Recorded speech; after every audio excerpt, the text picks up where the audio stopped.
അള്ളാഹ് ഇഷ്ടപ്പെട്ട മോനാ. സക്കറിയാനെ ഇവിടെ ഇഷ്ടമല്ല, അവിടെ നോക്കിയത് അള്ളാഹിന്റെ ഇഷ്ടം. അതുകൊണ്ട് യഹ്യാ നബി അലൈഹി സ്വലാത്തു വസ്സലാം ജീവിതത്തിൽ ഒരു പെണ്ണുമായിട്ട് ഒരു ടച്ച് ഉണ്ടായിട്ടില്ല. കല്യാണം കഴിച്ചു, അതിൽ കാണാം. ഇന്ന യഹ്യാ തസവ്വജ വലം യുജാമിഅ. ഖീല, ചോദിക്കപ്പെട്ടു എന്താ എന്റെ കാരണം? ലിനൈലിൽ ഫളി വസ്സുന്ന വഇഖാമത്തി സുന്ന. സുന്നത്ത് നിലനിർത്താൻ വേണ്ടിയിട്ടാണ് കല്യാണം കഴിച്ചത്. സുന്നത്ത് പ്രവാചകന്മാരുടെ സുന്നത്താണ്. വലം യുജാമിഅ, പക്ഷേ ഭാര്യയുമായിട്ട് ശാരീരികമായി ബന്ധപ്പെട്ടില്ല എന്ന ചരിത്രത്തിൽ ഹദീസ് കിതാബിൽ കാണാം സംഭവം. സുന്നത്ത് നിലനിർത്താൻ വേണ്ടിയിട്ട് സക്കറിയ ബഹുമാനപ്പെട്ട യഹ്യാ നബി അലൈഹി സ്വലാത്തു വസ്സലാം. എന്താ കാരണം? എന്താ? ഒരു പെണ്ണുമായിട്ടൊരു ചിന്തയില്ല, പെണ്ണായിട്ടൊരു ചിന്തയേ ഇല്ല, പെണ്ണിനെ കുറിച്ച് ചിന്തയേ ഇല്ല. സംഭവം ഇങ്ങനെ ഒരു മനുഷ്യനെ കിട്ടുമോ ലോകത്ത്? നമ്മളൊക്കെ ഇപ്പോൾ എത്ര മുസ്ലിയായാലും തങ്ങളായാലും എന്നൊക്കെ പറഞ്ഞാൽ നമ്മളിപ്പോൾ പെണ്ണുങ്ങന്മാർ വന്നിട്ട് എന്തെങ്കിലുമൊക്കെ ആവലാതി പറയുമ്പോൾ നമ്മൾ കേൾക്കണം, പോകണം. ഓള് മെസ്സേജ് അയക്കുമ്പോൾ നോക്കണം, വാട്സപ്പ് നമ്പർ ചോദിക്കുമ്പോൾ കൊടുക്കണം, കൊടുത്തിട്ട് ദുആക്ക് വേണ്ടി ആദ്യം ചോദിക്കും, ദിക്ർ കൊണ്ട് തുടങ്ങിയിട്ട് അവസാനം മുസീബത്തോട്ട് അവസാനിക്കും. അതങ്ങനെയാണ് സംഭവം. അപ്പൊ ഇതൊക്കെ മനുഷ്യനാണ്, സ്വാഭാവികമായിട്ട് സാഹചര്യത്തിന്റെ സമ്മർദ്ദത്താൽ വീണു പോകും മനുഷ്യനാണ്. അതുകൊണ്ട് യഹ്യാ നബി അലൈഹി സ്വലാത്തു വസ്സലാമിനെ കുറിച്ച് നബിതങ്ങൾ പറഞ്ഞ വാക്കെന്താ? നബിതങ്ങൾ പറഞ്ഞ വാക്കെന്താ? കാന യഹ്യാ ശാബാ, നല്ല ചെറുപ്പക്കാരൻ. ലാ യഖറബുൻ നിസാ വലാ യസ്തഹീൻ. ഒരു പെണ്ണിനെ കുറിച്ച് ചിന്തിക്കുകയില്ല, പെണ്ണിന്റെ സമീപത്തേക്ക് വരെയില്ല. അങ്ങനത്തെ ഒരു സാധനം ദുനിയാവിൽ അങ്ങനെ ഒരു സാധനം ഉണ്ടോ? ചിന്തിച്ചു നോക്ക്. പെണ്ണിലെ ചിന്തിക്കുകയില്ല, പെണ്ണിലേക്ക് വരെയില്ല, അങ്ങനത്തെ സാധനം. നബിഗിന റസൂലുള്ളാഹി തങ്ങൾ പറയുകയാണ്, ലാ യംബഗി ലിഅഹദിൻ അൻ യഖൂൽ മിൻ വൽദി ആദമ. ആദമിന്റെ മക്കളിൽ ഒരാൾക്ക് പോലും പറയാൻ അവകാശമില്ല, ഇന്ന യഹ്യ ഇബ്നു സക്കരിയ അന ഖൈറും മിൻ യഹ്യ ഇബ്നു സക്കരിയ. ഞാൻ സക്കരിയായുടെ മകൻ യഹ്യയേക്കാൾ ശ്രേഷ്ഠനാണെന്ന് പറയാൻ ആദമിന്റെ മക്കളിൽ ഒരാൾക്ക് പോലും അവകാശമില്ല. കാരണം എന്താണെന്നറിയോ? വലാ ഹഖത ഫീ സദ്രിഹി ഇംറാ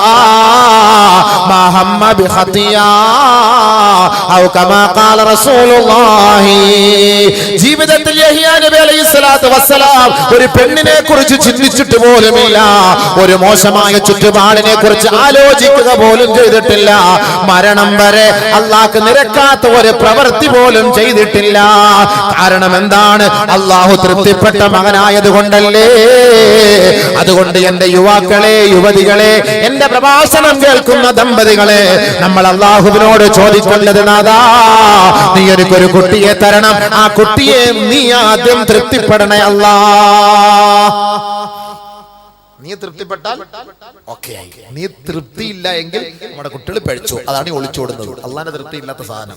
ഉപ്പാന്റെ വാക്ക് കേൾക്കാത്തത്, ഉമ്മാന്റെ വാക്ക് കേൾക്കാത്തത്, കല്യാണ ദിവസത്തിൽ പടക്കം പൊട്ടിച്ച് പൂത്തിരി കത്തിച്ച് മണിയറയിൽ ഫയർഫോഴ്സ് വെച്ചടിച്ചിട്ട് മാതാപിതാക്കളെ വേദനിപ്പിച്ച് അറ്റാക്ക് വന്ന് ആ വാപ്പ ഉമ്മ മരണപ്പെടുന്ന ഒരവസ്ഥയിലേക്ക് ഈ കല്യാണത്തിൽ ഈ ചെറുപ്പക്കാരൻ കാണിച്ച തെമ്മാടിത്തരത്തിന്റെ പേരിൽ ഈ പെണ്ണിന്റെ ഉപ്പ പോലും അറ്റാക്ക് വന്ന് മരിക്കേണ്ട ഒരു സാഹചര്യം ഉണ്ടായെങ്കിൽ ഈ കുട്ടി ഹറാം കുട്ടി, യാതൊരു സംശയമില്ല. അതുകൊണ്ടാണ് സംഭവിച്ചത്. ഇല്ലെങ്കിൽ സംഭവിക്കില്ലല്ലോ. ഹറാം കുട്ടി ആയതുകൊണ്ടാണല്ലോ. ഹലാലായ കുട്ടിയാണെങ്കിൽ തോന്നിയാസായി കാണിക്കുന്നത്, ഈ കാണിക്കുന്നത് തമ്മാടിത്തരമാണ്, ഇത് അള്ളാഹ്ക്കും റസൂലിനും നിരക്കാത്ത കാര്യമാണിത് എന്ന് ഒരു ചിന്ത അവന്റെ മനസ്സിലുണ്ടാകും. ഇല്ല, മനസ്സിലുണ്ടാവില്ല. കാരണം എന്താ? ഈമാനില്ലാത്ത കുട്ടി അവന്റെ തോന്നിയാസേ ഉണ്ടാവുള്ളൂ, തമ്മാടിത്തരം ഉണ്ടാവുള്ളൂ. പാവപ്പെട്ടവന്റെ ബുദ്ധിമുട്ട് അറിയുന്നില്ലല്ലോ. ഒരു പെണ്ണിനെ കെട്ടിക്കാൻ പെടുന്ന പാട്, കഷ്ടപ്പാട്, ത്യാഗങ്ങൾ ആരറിയുന്നു? ഇപ്പൊ ഈ ക്യൂ നിൽക്കുന്ന പാവപ്പെട്ടവൻ ഒരു നേരത്തെ അരി വാങ്ങാനാണ് അവൻ കഷ്ടപ്പെട്ട് അധ്വാനിച്ചുണ്ടാക്കിയ പണത്തിന് വേണ്ടിയിട്ട് ക്യൂ നിൽക്കേണ്ട ഗതികേട്.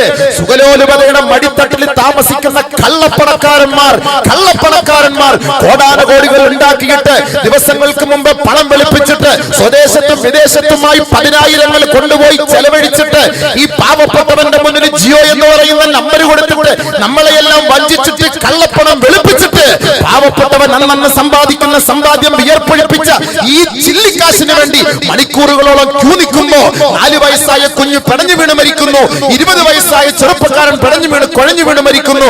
ആശുപത്രി കിടക്കയില് സ്വന്തം ശരീരത്തെ നിയന്ത്രിക്കാൻ പോലും കഴിയാതെ, സ്വന്തം ശരീരത്തിന്റെ ചികിത്സയ്ക്ക് പോലും പണമെടുക്കാൻ കഴിയാതെ പാവപ്പെട്ട എത്രയോ സാധുക്കളായ മക്കൾ ഈ മഹത്തായ ഇന്ത്യ രാജ്യത്തില് കൊഴിഞ്ഞു വീടുകൊണ്ടിരിക്കുമ്പോ കള്ളപ്പണക്കാരന്മാർ പണം കൊണ്ട് അഹങ്കാരം നടിച്ചിട്ട് പറയാണ് ഇതൊക്കെ ചെയ്യുന്നത് നന്മയാണ്, ഇതെല്ലാം നന്മയാണ്, ഇതൊക്കെ കള്ളപ്പണം വെളുപ്പിക്കാനുള്ള കാര്യമാണ്.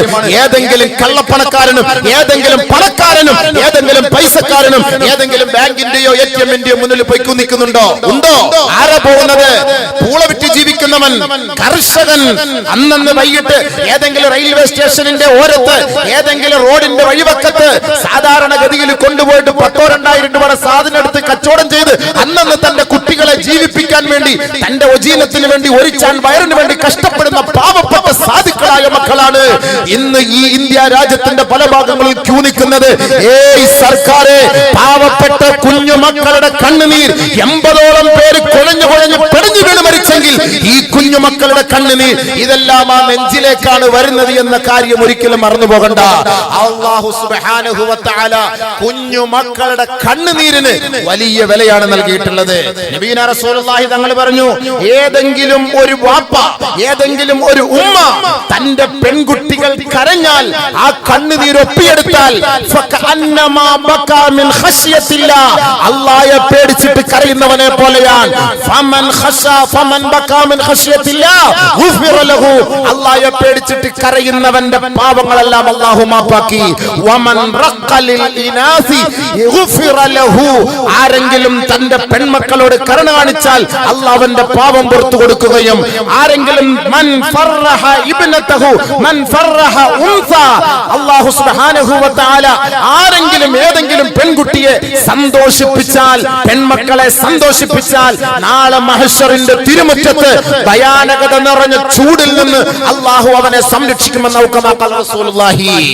ഇന്നും 4 വയസ്സായ കുഞ്ഞ് ATM-ന്റെ മുന്നിൽ സുഖമില്ലാതെ കുഴഞ്ഞു വീണ് മരിച്ചു. ആശുപത്രിയിൽ പോകാൻ പൈസ എടുക്കാൻ ക്യൂ നിൽക്കുക. എന്നിട്ട് വലിയ സിനിമാ നടന്മാരൊക്കെ പറയാ 33,000 കോടി കൊണ്ടുപോയി കുവൈറ്റിൽ ചെലവാക്കിയിട്ട് കോടാനുകോടി ഉണ്ടാക്കി വെളുപ്പിച്ചിട്ട് ഈ പാവപ്പെട്ടവനൊക്കെ നമ്മളെയൊക്കെ കള്ളുകുടിയന്മാരാക്കിയില്ലേ?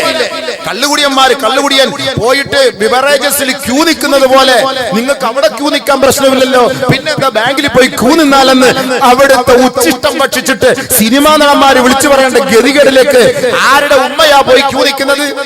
ആരുടെ ഉപ്പയാ പോയി ക്യൂ നിൽക്കുന്നത്? ആരുടെ ഭാര്യയാ പോയി ക്യൂ നിൽക്കുന്നത്? ഏത് പാവപ്പെട്ടവന്റെ ഭാര്യയാ പോയി ക്യൂ നിൽക്കുന്നത്? ഈ പറയുന്ന സുഖലോലുപതയുടെ മടിത്തട്ടില് അഹങ്കരിച്ച് വ്യഭിചരിച്ച് കല്ലുകുടിച്ച് മദ്യപിച്ചിട്ട് എന്താണ് പാവപ്പെട്ടവന്റെ അവസ്ഥയെന്ന്, വിശപ്പ് എന്താണ്, പട്ടിണി എന്തെന്ന് മനസ്സിലാക്കിയിട്ടില്ലാത്ത ഇതേപോലുള്ള ഫിലിം സ്റ്റാറുകള് പാവപ്പെട്ട ഉമ്മമാരെയും പെങ്ങന്മാരെയും കള്ളുകുടിയന്മാരാക്കിയിരിക്കാൻ ബിവറേജസിൽ ക്യൂ നിൽക്കുന്ന പോലെ നിങ്ങൾക്ക് ഇവിടെ ബാങ്കിൽ ക്യൂ നിന്നാൽ എന്താ? 33,000 കോടി ചെലവാക്കിക്കൊണ്ട് വെളുപ്പിച്ചു. ആർക്കെങ്കിലും ചോദിക്കാൻ ആവശ്യമുണ്ടോ? കള്ളപ്പണക്കാർ എവനാ പോയി നിൽക്കുന്നത്? അംബാനി വെളുപ്പിച്ചു, അദാനി വെളുപ്പിച്ചു. 4,000 രൂപയ്ക്ക് ജിയോ എന്ന് പറഞ്ഞ ഒരു സാധനം വിളിച്ചാൽ കിട്ടുമോ? ഇല്ല.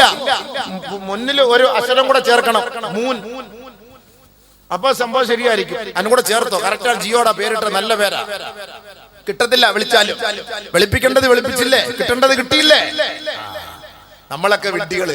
നമ്മളൊക്കെ കഷ്ടപ്പെട്ട് രാവിലെ പോയി വെയിൽ കൊണ്ട് അധ്വാനിച്ച് ഉണ്ടാക്കിക്കൊണ്ട് പൈസ ബാങ്കിൽ ഇട്ടിട്ട് നമ്മൾ അത് എടുക്കണമെങ്കിൽ ക്യൂ നിൽക്കണം. 2,000 രൂപ ക്യൂ നിൽക്കണം അല്ലേ?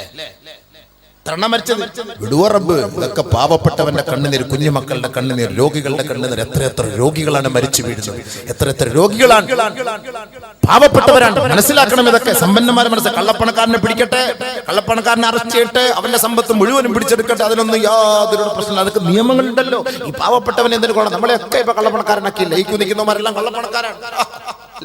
കള്ളപ്പണക്കാരൻ നിൽക്കുന്ന നിപ്പുണ്ടല്ലേ? ആര് എടുത്ത് ഉമ്മ, വയസ്സായാള്, ക്യാൻസർ വന്ന് നടക്കുന്നവര്, എൻഡോസൾഫാനിൽ കിടന്നവര്, ഇവരെല്ലാം പോയി എടുത്ത് കള്ളപ്പണം തിന്നിട്ടാണ്. എൻഡോസൾഫാന്റെ രോഗം പിടിച്ചവൻ കള്ളപ്പണം തിന്നിട്ടാണ്. എല്ലാം പൊയ്ക്കോ നിൽക്കണം. ഇല്ല, ഗതികേടെ ഒന്ന് ആലോചിച്ചു. അള്ളാഹുണ്ട് അക്രമികൾക്ക് അള്ളാഹ് കൂട്ടാനല്ല, കണ്ണുനീരൊരിക്കൽ അള്ളാഹ് കേൾക്കും. അപ്പൊ നമുക്കറിയാം ഇൻഷാ അള്ളാഹ്, കാത്തിരുന്ന് കാണുക. എത്ര പാവപ്പെട്ടവന്റെ കണ്ണുനീർ, അതൊക്കെ അള്ളാഹ് കാണൂല്ലോ. അള്ളാഹ് വലിയവനല്ലേ, പഠിച്ചവനല്ലേ, ഇതൊക്കെ അള്ളാഹ് നോക്കുമല്ലോ. ന്യായമുണ്ടെങ്കിൽ ന്യായം, നീതിയുണ്ടെങ്കിൽ നീതി, ധർമ്മമുണ്ടെങ്കിൽ ധർമ്മം. നീതിമാനായ ധർമ്മത്തിന്റെ വക്താക്കളായിക്കൊണ്ടാണ് ഭരണം നിലനിർത്തുന്നത് എങ്കിൽ പാവപ്പെട്ടവനെ ദ്രോഹിക്കലല്ല, കള്ളപ്പണക്കാരനെ പിടിക്കണം, കെട്ടണം, അറസ്റ്റ് ചെയ്യണം, അവനെ കൈകാര്യം ചെയ്യണം. അതിന് നമ്മൾ പൂർണ്ണ സപ്പോർട്ട്. സാധുക്കൾ എന്ത് പിഴച്ചു, അതാണ് നമ്മൾ ചിന്തിക്കേണ്ടത്. ആ പണമുള്ളവനാണ്. കള്ളത്തരത്തിൽ പണം കിട്ടുമ്പോഴാണല്ലോ ഇതുപോലുള്ള അഹങ്കാരങ്ങൾ, ഈ നിക്കാഹുകളിൽ തമ്മാടിത്തരങ്ങളൊക്കെ കാണിച്ചു കൂട്ടുന്നത്. തമ്മാടിത്തരങ്ങൾ കാണിച്ചു കൊടുക്കുന്നതിന്റെ കാരണം അത് തന്നെയാണ്. അല്ലെ വേറെന്ത്? ഹലാലായി സമ്പാദിച്ച് കഷ്ടപ്പെട്ട് കൊണ്ടുവന്ന പണം കൊണ്ട് ആവശ്യമില്ലാതെ ഗാനമേളകളും പാട്ടും കോപ്രായങ്ങളും പൂത്തിരി കത്തിക്കലും വെടിക്കെട്ടും ഒന്നും ഉണ്ടാക്കാൻ വല്ലാഹി തമ്പുരാനെ തന്നെയാണ് സത്യം, ഒരു വ്യക്തിക്ക് പോലും കഴിയുകയില്ല. കാരണം എന്താ? അവൻ വിയർപ്പൊഴുക്കിയ പൈസയാണ്. ആ വിയർപ്പിന്റെ പൈസ കൊണ്ട് ഒരിക്കലും അല്ലാഹു ഹലാലാക്കിയ നിക്കാഹിനെ മലീമസപ്പെടുത്താനുള്ള തോന്നിയാസത്തിന് കൂട്ടു നിൽക്കാൻ അവനെ കൊണ്ട് പറ്റൂല. ഹറാമായി കിട്ടുന്ന പണമാണ്, ശരീരം വേർക്കാതെ കിട്ടുന്ന പണമാണ്, ചുമ്മാ കിട്ടുന്ന പണമാണ്, വെറുതെ കിട്ടുന്ന പണമാണ്. ആ പണമാണ് അടിച്ചു പൊളിക്കുന്നത്. ഹലാലിന്റെ പണം കൊണ്ട് അടിച്ചു പൊളിക്കാൻ പറ്റൂല.